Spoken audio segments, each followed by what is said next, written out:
Assalamualaikum warahmatullahi wabarakatuh. Selamat berjumpa kembali dengan saya Zulfikar Nurdin.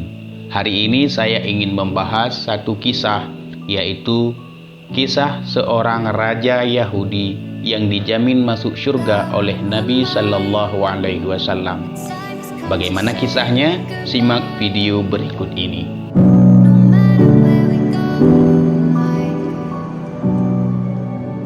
Di Jazirah Arab, ada seorang syekh yang bernama Abdullah. Pada masa itu, beliau lagi melaksanakan ibadah haji. Ketika beliau lagi melaksanakan salah satu rukun haji, yaitu tawaf, tiba-tiba ngantuk dan beliau tidur di pinggir Ka'bah.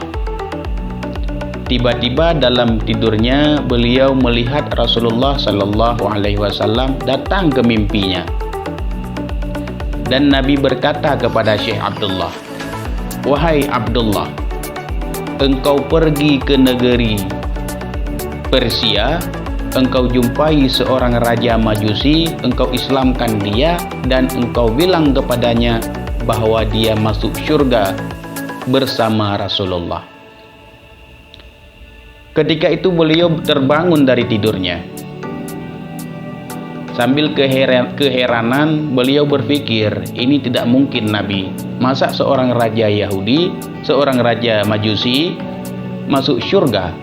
Ini pasti mimpi syaitan ataupun mimpi jin.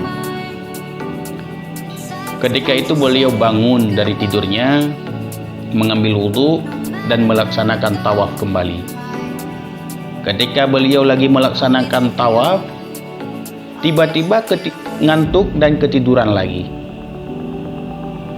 Dan juga bermimpi yang sama seperti yang tadi, beliau bermimpi Rasulullah datang ke mimpinya.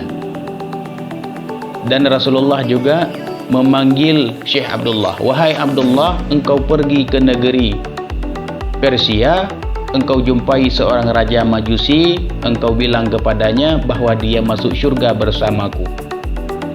Terbangun lagi Syekh Abdullah sambil keheranan, masa seorang raja Majusi masuk surga? Ini tidak mungkin mimpi Nabi, ini pasti mimpi jin atau syaitan. Bangun seperti tadi, beliau mengambil wudhu dan tawaf kembali. Ketika itu sama seperti kejadian yang dua kali tadi, beliau ngantuk dan ketiduran, mimpi datang Rasulullah sampai 3 kali. Ketika terbangun beliau baru yakin ini betul-betul mimpi Nabi.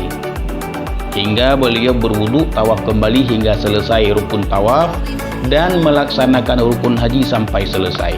Setelah selesai melaksanakan rukun haji, maka beliau pergilah ke negeri Persia untuk melaksanakan perintah Nabi yang datang ke mimpinya. Sesampainya di sana di negeri Persia, Syekh Abdullah ini bertanya kepada orang-orang di sana, di mana raja yang dimaksud oleh Nabi dalam mimpinya. Ketika itu orang berkata bahwa di sana dan beliau pergi ke sana. Tidak lama kemudian berjumpalah orang Majusi itu yang dimaksud oleh Nabi dalam mimpinya. Syekh Abdullah penasaran apa yang dilakukan raja Majusi ini sehingga dia dijamin masuk surga oleh Nabi. Ketika itu beliau bertanya, "Wahai raja, wahai tuan raja, apa pekerjaan yang paling hebat engkau lakukan selama menjadi raja?" Maka raja Majusi itu menjawab, "Yang paling hebat saya lakukan adalah saya bisa membunuh siapa saja yang saya inginkan, dan sampai hari ini saya tidak terhitung banyaknya jumlah yang saya bunuh."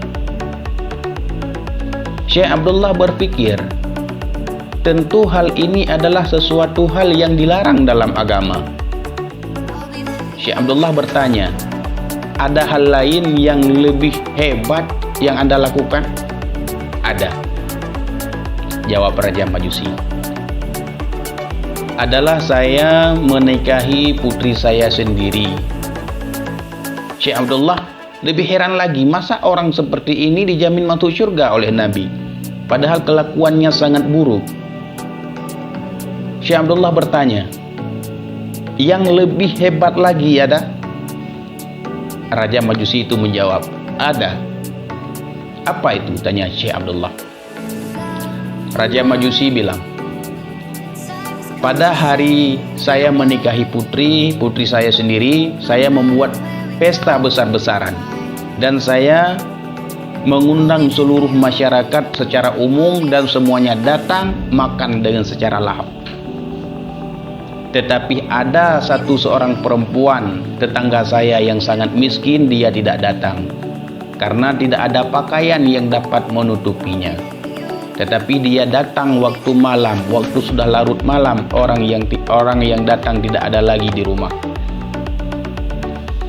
Maka saya sambut dan saya hidangkan makanan buat perempuan itu.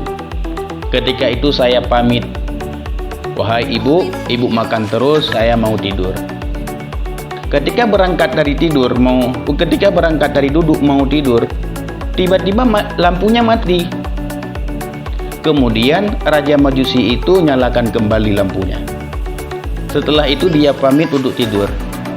Ketika baru berapa langkah pergi untuk tidur, tiba-tiba lampunya mati lagi dan dinyalakan lagi sampai seperti itu 3 kali. Tiba-tiba Raja Majusi ini berpikir, jangan-jangan ini bukan orang, ini jin ataupun hantu mungkin, karena dia tidak bisa makan dalam terang, maka dia makan dalam kegelapan. Maka diintiplah oleh Raja Majusi itu sampai perempuan itu siap makan dan pulang. Tiba-tiba Raja Majusi ini dengan penuh keheranan, Raja Majusi ini menyusul dari belakang. Sesampainya perempuan itu di rumah, rupanya dia ada 5 orang anak yang masih kecil terbangun dan bertanya ke ibunya, "Wahai ibu, apakah ada ibu bawa pulang makanan? Kami ini sangat lapar." Ibunya menjawab, "Tidak nak, saya tidak berani bawa pulang makanan karena tidak dikasih." Raja Majusi ini mengintip dari belakang dinding, mendengar percakapan antara ibu dengan anak. Rupanya orang itu sudah 3 hari tidak makan. Dengan penuh kesedihan, Raja Majusi ini pulang ke rumah dan dia taruh makanan untuk anak-anak ibu itu 5 talam. Dari talam itu terbuat dari emas. Ditaruhnya semua makanan ke dalam talam itu lengkap semuanya dan dibawa sendiri ke rumah perempuan itu, dikasih semuanya termasuk talam-talam emas itu buat 5 anaknya.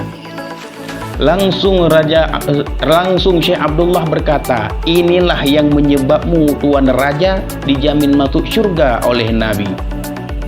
Dan diceritakanlah mimpinya bahwa dia mimpi Rasulullah disuruh Islamkan Tuan Raja karena Tuan Raja dijamin masuk surga oleh Nabi. Inilah kisah seorang Raja Majusi. Dalam cerita ini kita bisa ambil hikmahnya, bahwa siapa saja yang melakukan kebaikan, bersedekah, Allah Ta'ala membalasnya. Termasuk juga orang non-Islam, termasuk juga orang kafir. Dia juga diberi pahala oleh Allah Ta'ala, tetapi pahala itu tidak bisa dia miliki kecuali dia sudah masuk ke dalam Islam.